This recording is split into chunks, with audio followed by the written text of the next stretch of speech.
Welcome to This Explainer. Today, we're going to be doing something a little bit different. We are going to completely pull back the curtain on the biggest, most deeply hidden secret of your daily financial life. We are talking about money. Not just how to make it or how to save it, but what it actually is. Because, as you're going to see over the course of our time today, almost everything we think we know about the cash in our wallets, the digits in our bank accounts, and the entire global financial system is an illusion.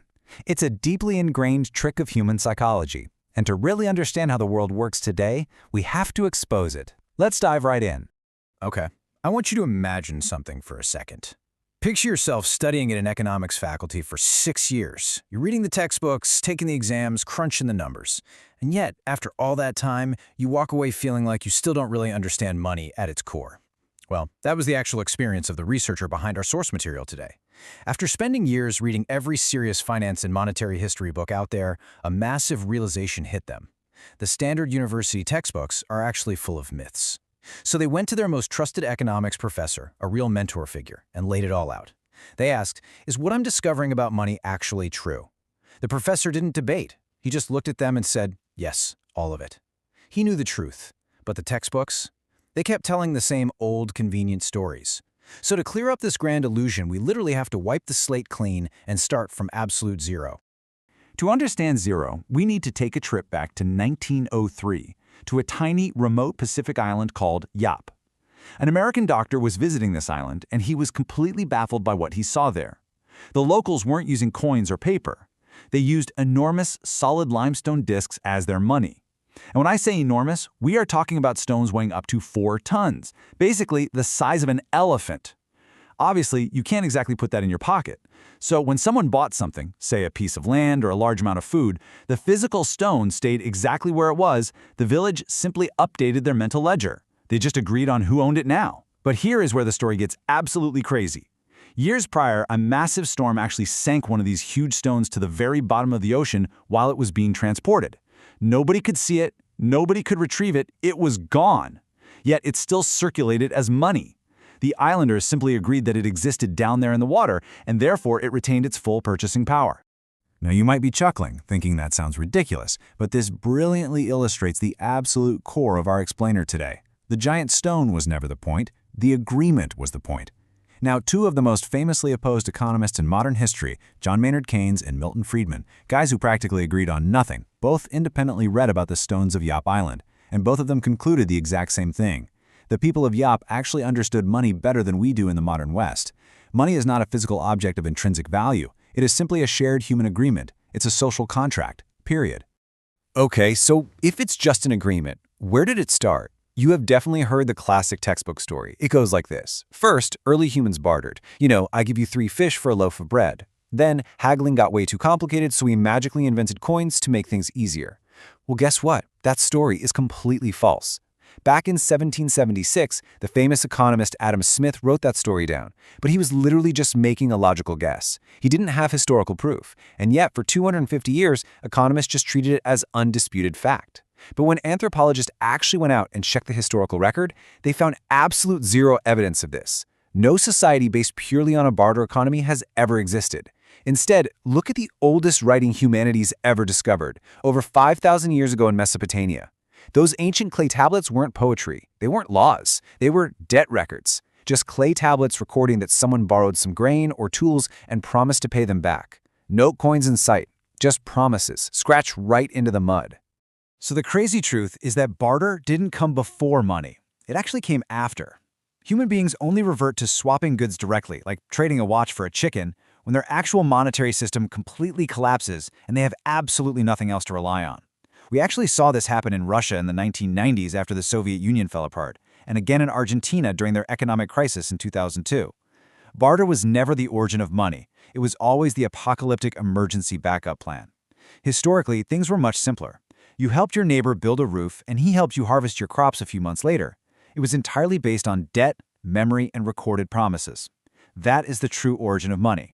Which brings us to a really powerful metaphor that's absolutely crucial for everything we're about to discuss. Whether we're talking about the giant sunken stones of Yap or those ancient clay tablets in Iraq, the value was never inside the object itself. It was always in the shared agreement. Money was designed to work as a measuring tool, exactly like a ruler. Think about how we measure time. A minute is exactly 60 seconds, right? Whether you are standing in Tokyo or New York, a minute is a minute. Nobody wakes up on a Tuesday and says, hey, today a minute is going to be 55 seconds. That fixed, unquestionable stability is exactly what makes the measurement useful for society. Money is supposed to be that exact same thing, a totally stable measure of value across time and space. But there is a massive catch. A minute is tied to the physical rotation of the Earth. Money is just a human agreement. And because it's a human agreement, the ruler can be secretly shortened without anyone telling you. Because human agreements are incredibly easy to manipulate. For thousands of years, people figured out they needed to tie their money to something physical that couldn't just be faked or printed out of thin air, stuff like gold or silver. This physical anchor kept the ruler fixed. Let's trace this. From those Mesopotamian clay debt tablets in 3000 BC, society evolved to the very first physical coins in Lydia around 300 BC. People love the hard assets. But as we follow the timeline forward, through the 11th century, the 17th century, right up to the 20th century, we see this repeating pattern. Humanity systematically agrees to let go of that reliable physical anchor, choosing to trust pieces of paper instead. The big question is, how did we get so naive? Why on earth would we trust a measuring tool held by the exact same people who financially benefit from shrinking the ruler? To really grasp why we keep falling into this trap, we need to take a quick detour to China's Song dynasty roughly 1,000 years ago. Back then, their everyday money was made of iron. As you can imagine, iron is incredibly heavy. If you wanted to go buy a week's worth of groceries, you practically needed a wheelbarrow. Transporting it for business was an absolute nightmare. So, these clever merchants came up with a genuinely genius solution. They said, hey, let's just leave the heavy iron locked up with a trusted local shop, get a lightweight paper receipt representing the iron, and we'll just trade the paper receipts with each other. It was brilliant, and it worked beautifully. Eventually, the government saw how great this was, stepped in, and made it the official system. It was a flawless idea, right up until a war broke out. Wars are incredibly expensive, and as the government quickly realized, printing paper is a whole lot cheaper and faster than mining and smelting more iron. So they just printed a little bit more paper, and then a bit more. Suddenly, the ruler was shrinking.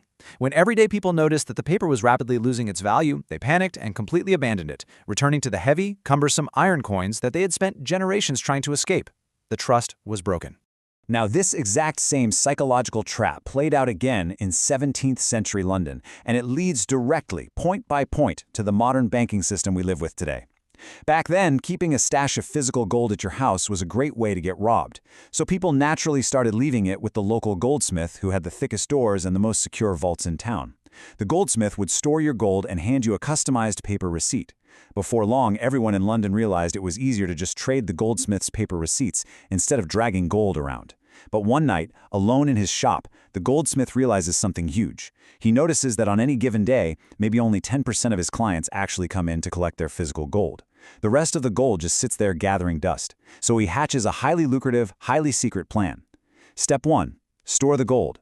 Step 2, issue the receipts. Step 3, secretly lend out brand new paper receipts for gold that isn't actually his to merchants who need capital. And Step 4, charge interest on those secret loans and pocket the profits. Think about how audacious that is. It's literally like parking your car in a secure, paid garage, and the garage owner secretly renting your car out to other people while you think it's sitting safely in its spot. But oh, it gets so much worse. The goldsmith eventually gets greedy. He looks in his vault and counts exactly 100 pieces of physical gold. But feeling confident that no one will check, he decides to print 150 paper receipts. Do you see what just happened? He literally fabricated the extra 50 receipts out of thin air just so he could lend them out and collect more interest. To the merchant borrowing the money, a real receipt and a fake receipt looked absolutely identical. The goldsmith was creating purchasing power from absolutely nothing, and because there were suddenly way more paper receipts floating around town chasing the exact same amount of actual goods, the prices of bread and tools in London started mysteriously rising. Now, when this massive fraud was finally exposed, you would naturally assume the authorities would lock the guy up and shut the whole thing down, right? Well, not exactly. Enter King William III. The king was desperate for cash to fund his ongoing wars, and he looked at the goldsmith's neat little trick and thought, I want that exact same power. So, in 1694, the Bank of England was officially founded. In exchange for a massive loan to the crown, the king granted a private group of merchants an official, government-backed license to issue paper money. Only this time, it wasn't even pretending to be backed entirely by gold in a vault. It was backed by the king's promise to eventually repay the loan. So the fraud didn't get shut down at all. It got a royal crown placed right on top of it. The power to shrink the ruler was officially institutionalized. Over the next few centuries, the world constantly wrestled with this. People repeatedly tried to fight back against the printing presses and demand honest, anchored money. This grand effort peaked in 1944 at Bretton Woods. As World War II was coming to a close, the Western world sat down and agreed that they needed to anchor the financial system once again to prevent total chaos. They came up with a plan. They tied every major global currency to the US dollar, and they strictly tied the US dollar to physical gold at a fixed, unquestionable rate of $35 for 1 single ounce. And you know what? For a while, this worked incredibly well. Europe rebuilt its shattered economies, global trade expanded, and regular people trusted that their money was firmly anchored to something real and unchangeable. But of course, underneath all that post-war prosperity, the exact same historical problem was quietly brewing. America was spending heavily on domestic programs and the Vietnam War, and they were quietly printing paper dollars to cover the massive gap. Those paper dollars were piling up in banks all over the globe, but the actual physical gold in the US vaults wasn't growing at all. It didn't take long for other countries to start doing the math. France famously called the bluff. They showed up and demanded their actual gold back in exchange for their paper dollars. The US vaults were emptying at an alarming rate. So, on a Sunday evening in August 1971, President Nixon went on national television and abruptly announced that the dollar would no longer be convertible to gold. Just like that, he severed the anchor.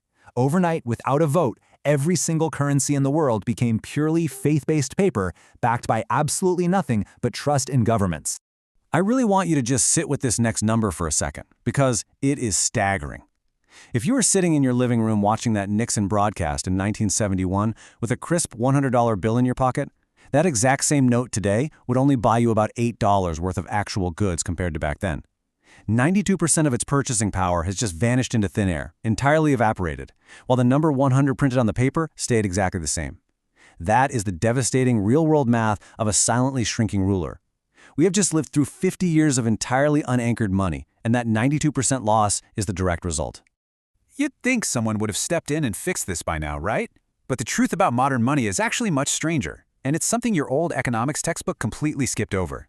If you stop the average person on the street and ask them where money comes from today, they'll confidently tell you the government prints it.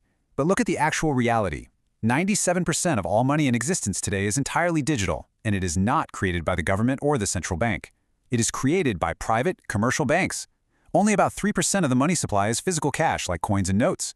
Remember the 17th century goldsmith printing receipts he didn't actually have gold for? Private banks are legally doing that exact same thing right now, every single day, just typing it out on computer screens. Let's break down exactly how this works in practice, because it defies everything we're taught about finance. Imagine walking into your local bank branch to get a $10,000 loan to buy a car. You probably assume the bank is looking in their vaults, taking someone else's hard-earned savings and lending them out to you. Not even close. When you sit at that desk and sign the loan contract, the bank records your promise to repay as an asset on their books. And then, they simply pull up your account on their computer and type $10,000 into it. That's it. Your literal signature just spoke that money into existence. They didn't move anyone's savings. Brand new, entirely digital money is now out in the world, ready for you to spend. But here is the massive, unavoidable mathematical flaw that makes this entire debt-based system absolutely terrifying.